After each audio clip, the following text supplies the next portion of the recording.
Everyone, good morning. কেমন আছো সবাই? তো এখন সময় হচ্ছে সকাল 8টা। ছেলে আওয়াজ হচ্ছে, ছেলে গেছে স্কুলে। আজকে পরীক্ষা আছে, ড্রয়িং পরীক্ষা আছে, আর হচ্ছে ছড়া, বাংলা ছড়া ইংরাজি ছড়া দুটোই একসাথে। তো একটু আওয়াজ হচ্ছে, সরি, কিছু মনে করো না। যাই হোক, ছেলে গেছে পরীক্ষা দিতে, ওর বাবা দিয়ে এলো, আর আমি শুয়ে পড়েছি। এই 20 মিনিট মতন আগেই ও বেরিয়ে গেছে, আমি শুয়ে আছি। এখনও 8:30 পর্যন্ত আমি একটু শুয়ে থাকবো, এই যে লেপের ভেতরে।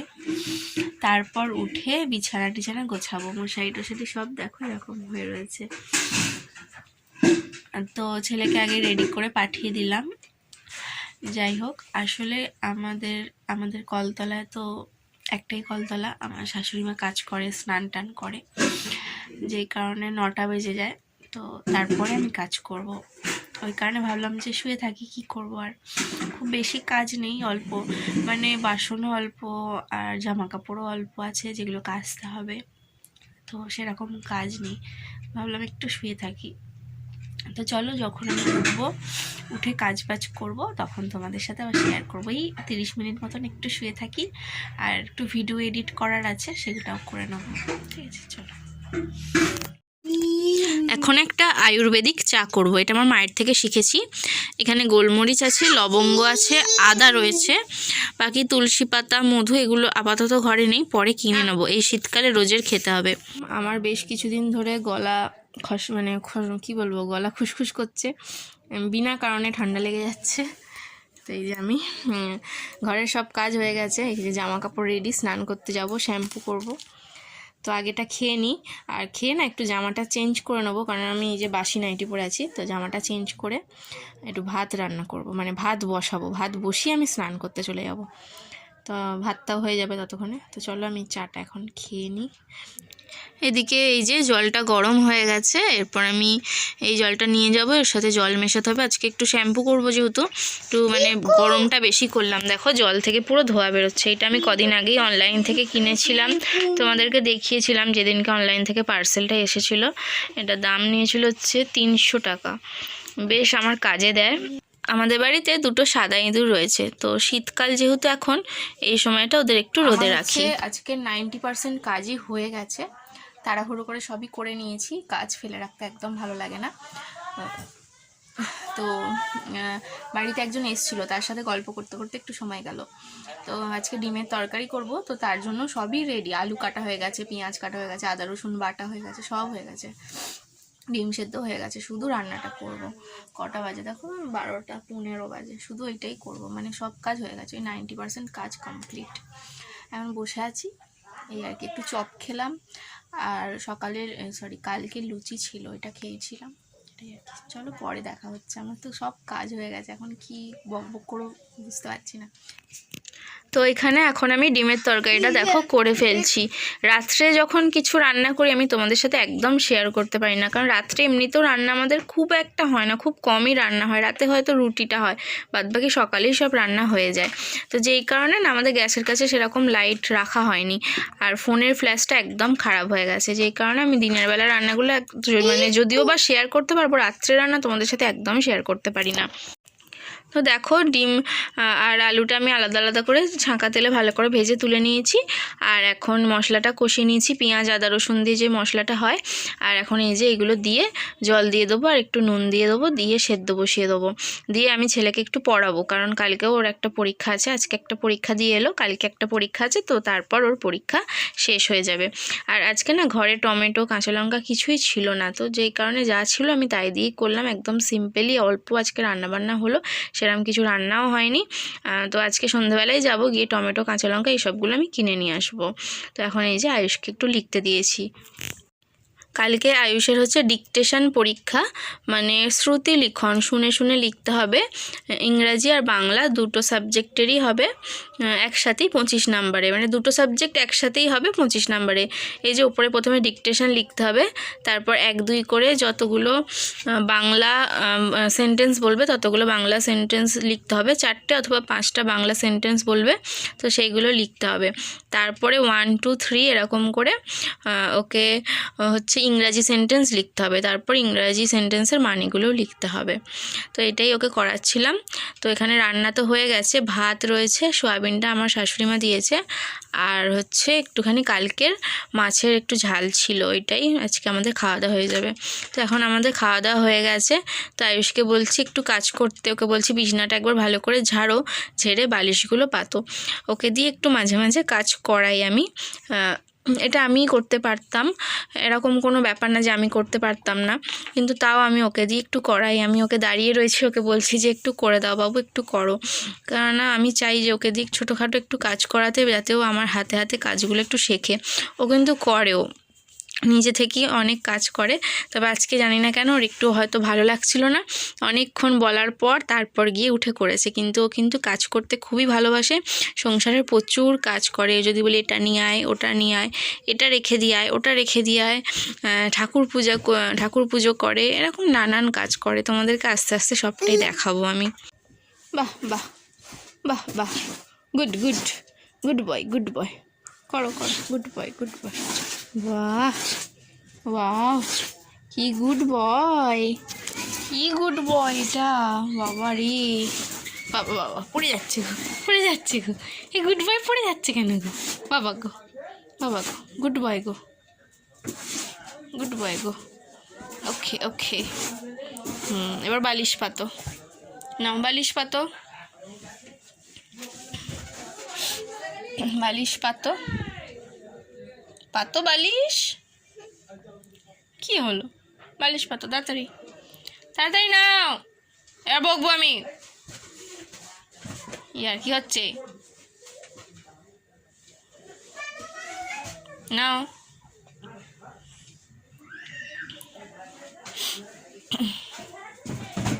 ওকে,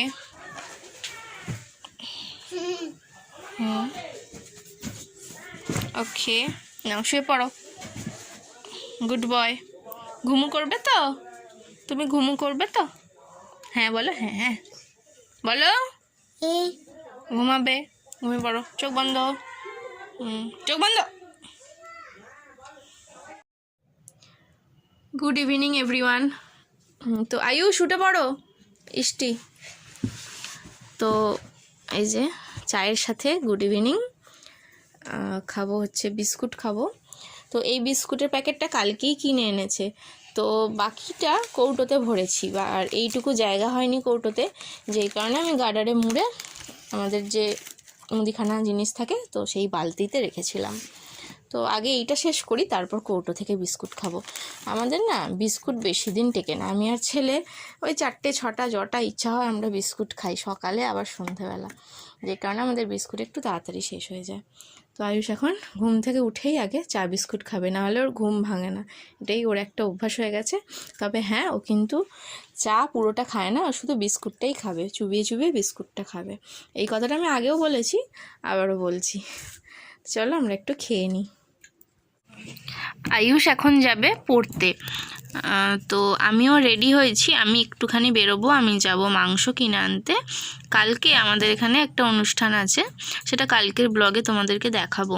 তো আমার হাজব্যান্ড সেই কারণে প্রচণ্ড ব্যস্ত, কালকে সকাল সকাল যে মাংসটা নিয়ে এসে দেবে, কালকে মাংস রান্না করবো ভেবে রেখেছিলাম, তো সকাল সকাল যে এনে দেবে সেটাও হয়তো টাইম পাবে না। মানে এরকম আগেও অনেকবার ঘটেছে যে ও যখন খুব ব্যস্ত থাকে বলি মাংস এনে দিতে, তখন সেটা কখন আনবে তার নেই ঠিক, 10টা 11টা 12টা 1টা বেজে যাবে, আনবে না, বা আমাকে বলবে ঘরে যা আছে রান্না করে ফেলো, আমার সময় হচ্ছে না, এরকম একটা অনেক প্রবলেম হয়ে যায়। যেই কারণে ওর বাবাকে আমি আজকেই বললাম যে আমাকে একটু টাকা দাও, আমি মাংস আর যা লাগবে আমি আজকে কিনে রেখে দিই। আমার আবার কালকে সকালে যে বেরোবো, কী বলতো, সংসারের কাজ সেরে সকালে বেরোনো মানে একটা যেন বড় ব্যাপার, এই স্নান পুজো এইসব সেরে না আবার মাংস কিনতে বেরোবো, সেই কারণে আমি আজকেই মাংসটা কিনে ভালো করে ম্যারিনেট করে, আগে ভালো করে ধুয়ে নেবো, ধুয়ে নিয়ে ম্যারিনেট করে না ফ্রিজে রেখে দেবো। মাংস না কখনো নিয়ে এসে আমি এমনি রাখিনি, একটু কেমন লাগে, বেশ ভালো করে ধুয়ে যদি ম্যারিনেট করে রেখে দিই তাহলে অতটা খারাপ লাগে না। কালকে সকাল সকালই রান্নাটা আর কি করে নেবো, আয়ুষ স্কুলে চলে যাবে, তো তখনই আমি রান্নাটা সেরে নেবো। তাছাড়াও কালকে অনেক কাজ আছে, আর তাছাড়া সব কাজের মধ্যে নিজেকেও একটু রেস্ট দিতে হবে। যদি আমি নিজে একটু না রেস্ট নিই না, তাহলে কি বলো তো, আমি না কালকে এই যে অনুষ্ঠানটা আছে বলছিলাম, তো আমি একটু আনন্দ করতে পারবো না। তো সব দিকটাই বজায় রাখতে হবে, যেমন কাজবাজ করতে হবে তেমন নিজের শরীরের দিকটাও কিন্তু খেয়াল রাখতে হবে। আর না হলে আমার আবার এরকম শরীর, আমি একটুতেই বেশি হাঁপিয়ে যাই, বেশি ক্লান্ত হয়ে যাই এবং একটুতেই বেশি শারীরিকভাবে আমি অসুস্থ হয়ে পড়ি। তো সেই কারণে একটু নিজের দিকে আরও বেশি যত্ন নেওয়ার চেষ্টা করি। যাই হোক, দেখো আয়ুষকেও রেডি করে দিচ্ছে, আর আমি তো রেডি হয়েই গেছি। এদিকে আয়ুষ আবার কান্না ধরেছে।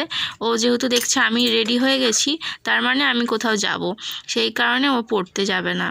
এই কদিন আগেই প্রত্যেক দিন তো মেলায় বেরোতাম, রেডি হতাম, যেই কারণে ওরও একটু মন খারাপ, মেলা নেই, সব শেষ হয়ে গেছে, মেলা পুজো, ওকে নিয়ে বেরোনো হচ্ছে না। এদিকে আমি রেডি হয়েছি, ও পড়তে যাবে, সেই কারণে ও কান্না জুড়ে দিয়েছে, কিছুতেই যাবে না পড়তে, আর একটু একটু করে কাঁদছে, কি বলবো। যাই হোক, আমি এই যে রেডি হয়ে গেলাম। আমি না ঘরে কানেরটা পরি না, জানো তো, আমার কানের যেটা আর কি কান বেঁধানো রয়েছে, সেই হোলটা না এত বড় হয়ে যায় কানের রোজের পরে থাকলে, যেই কারণে বাড়িতে পরি না, কোথাও গেলে একটু পরে নিই। এখনও পরবো না, যেহেতু এখন কান ঢাকা দিয়ে বেরোবো, যে কারণে এখন আর পরবো না। আমার মতন এই প্রবলেমে কে কে ভুগছো বলো। কানের ফুটোটা আর কি এত বড় হয়ে যাচ্ছে, কানটা না কেটে যায়, এটাই ভয় লাগে, এটাই আর কি।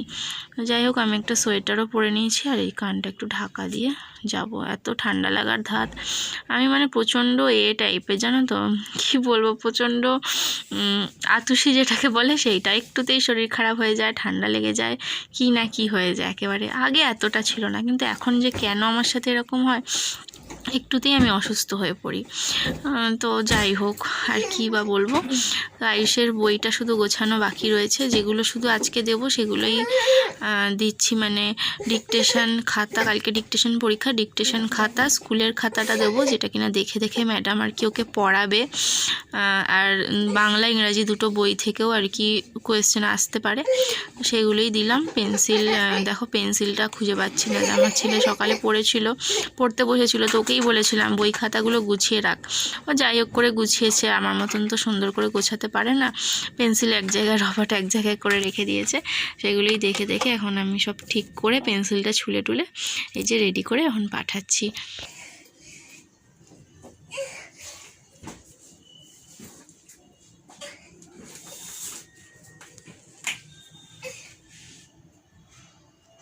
কি হলো, কাঁদছিস কেন, কাঁদছিস কেন? রাত্রিরে এসে বল খেলবি, চল, চলো চলো। তো মাংস কিনে নিয়ে এসেছি, কালকে রান্না করব। তো এখানে দেখাই, এইটা হচ্ছে চিকেন রান্না হবে আলু দিয়ে, যেরকম আর কি আমাদের বাঙালি বাড়ির ঝোল যেটাকে বলে। আর এখানে এটা হচ্ছে স্যুপ হবে, এই যে দেখো স্যুপ হবে এটা। তো এটা এখন ফ্রিজে রেখে দেবো, কালকে সকালবেলা আয়ুষকে স্কুলে পাঠিয়ে দিয়েই আমি রান্নাটা বসিয়ে দেবো, কারণ কালকে একটু রেস্টও নিতে হবে, তাছাড়া অনেক ব্যস্তও আছি আমি, যে কারণে কাজটা এগিয়ে রাখলাম। এটা এখন ফ্রিজে রেখে দেবো, কালকে সকাল সকালই রান্নাটা সেরে ফেলবো। ম্যারিনেট থাকলো মোটামুটি 7-8 ঘন্টার বেশি ম্যারিনেট হবে, ভালো হবে আরও। চলো এটা রেখে দিই ফ্রিজে। এই জায়গাটা অগোছালো হয়ে গেছে, এই জায়গাটা আমাকে এখন গুছিয়ে নিতে হবে। তো একটুখানি চিকেন স্যুপ বসিয়েছি, মানে চিকেন স্যুপ ঠিক না, অল্প চিকেন দিয়েছি, সাথে গাজর আর বিনস দিয়েছি, ওই মোমোর দোকানে যেরকম স্যুপ দেয় ওরম টাইপের। একটুখানি ঠান্ডা লাগলে খেলে বেশ গলাটাও আরাম লাগবে। আর একটু বানিয়ে দেখলাম, মানে একটু ট্রাই করে দেখলাম যে ভালো হয় কিনা। যদি ভালো হয় পরে আরও সুন্দর করে করব, এটা সন্ধ্যের দিকে করে খাওয়া যেতে পারে মাঝে মাঝে, তো ওই জন্য বসিয়েছি। তো কালকের ব্লগে আমাকে একজন কমেন্ট করেছিলে, তো সেই ব্লগে আমি বলেছিলাম, তো সেই ব্লগে যেটা ঘটেছিল সে কালকে আর কি, তো আমার ঘরে না 1 প্যাকেটের বড় প্যাকেটের ডালিয়া ছিল, অনেক দিন থেকেই রয়েছে। কোনো একটা উপোস ছিল, যেই কারণে কেনা হয়েছিল, বাট কোনো একটা কারণে সেদিনকার ডালিয়াটা খাওয়া হয়নি বলে পুরো প্যাকেটটাই পড়ে রয়েছে। তারপরে না আর কোনো না কোনো কারণে আর ডালিয়া খাওয়া হচ্ছে না। কালকে হঠাৎ করে মনে হলো যে না, ডালিয়াটা পড়ে আছে, মাঝে মাঝে রান্না করে শেষ করে ফেলতে হবে। তো ডালিয়া তো অনেকভাবেই করা যায়, মুগ ডাল দিয়ে করি, কখনো মুসুর ডাল দিয়ে করি, তারপর সবজি দিয়ে, তারপর হচ্ছে গিয়ে একটু ফোড়ন দিই, তেজপাতা, তারপর গোটা জিরে, একটু আদা দিই, একটু মশলা মানে জিরে ধনে গুঁড়ো দিই, যেটা কিনা আমাদের গোবিন্দভোগ চালের খিচুড়ি মানে ভোগের খিচুড়ি যেরকম খেতে লাগে ওরকম টাইপের টেস্ট হয়, নানান রকমভাবে করি। তো কালকে যেটা করেছিলাম সেটা হচ্ছে একদম সেদ্ধ মুসুর ডাল, ডালিয়া আর আলু ভালো করে ধুয়ে সেদ্ধ করেছিলাম, আর উপর দিয়ে একটু নুন হলুদ দিয়ে সেদ্ধ করেছিলাম, আর উপর দিয়ে হচ্ছে 1 চামচ ঘি দিয়ে আমি খেয়েছিলাম। তো সেখানে আমাকে একজন কমেন্ট করেছিল, আর আমি সেখানে বলেও ছিলাম যে এইটা প্রচণ্ড হেলদি একটা খাবার, আর আমার বিয়ের আগে আমি যখন খুব রোগা ছিলাম আমার মা আমাকে এটা করে দিত যাতে আমার স্বাস্থ্যটা ভালো হয়। তো এবার বলি, সেখানে আমার একটা দিদিভাই কমেন্ট করেছে যে দিদিভাইটাও ডায়েটিংয়ের জন্য আই থিঙ্ক ডালিয়া খায়। তো দিদিভাইটা এটাই বলছে যে আমি ডায়েটিং করার জন্য ডালিয়া খাই, ডালিয়া খেলে স্বাস্থ্য ভালো হয়।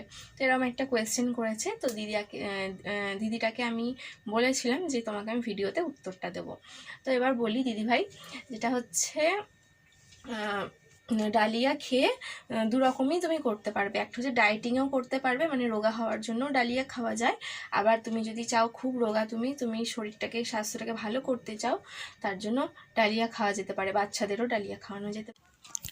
তো এই যে আমার স্যুপটা হয়ে গেছে, এটাই এখন খাচ্ছি। আর আয়ুষকে একটু করে দিয়েছি হচ্ছে ম্যাগি, ওইটাই খাবে। ও যেহেতু স্যুপ খাবে না, এই স্যুপটা একটু এক্সপেরিমেন্ট বশতেই করলাম, মোটামুটি খেতে হয়েছিল, খুব খারাপ না বা খুব ভালো না। তো যেইটা আমি বলছিলাম, তো যারা ডায়েটিং করছো অথবা যারা একটু হেলদি হতে চাইছো তাদের জন্যই বলবো, ডালিয়াটা দুরকমভাবেই খাওয়া যায়। শুধু যারা ডায়েটিং করছো তারা পরিমাণটা একটু কম নেবে, আর তেল যতটা কম সম্ভব ইউজ করবে, আর ঘিটা দেবে না। আর যারা একটু হেলদি হতে চাইছো তারা 1 চামচ ভর্তি করে একটু ঘি দিও, আর একটু পরিমাণটা বেশি নিও, আর তাহলেই হবে। ব্যাস এটাই বলার ছিল।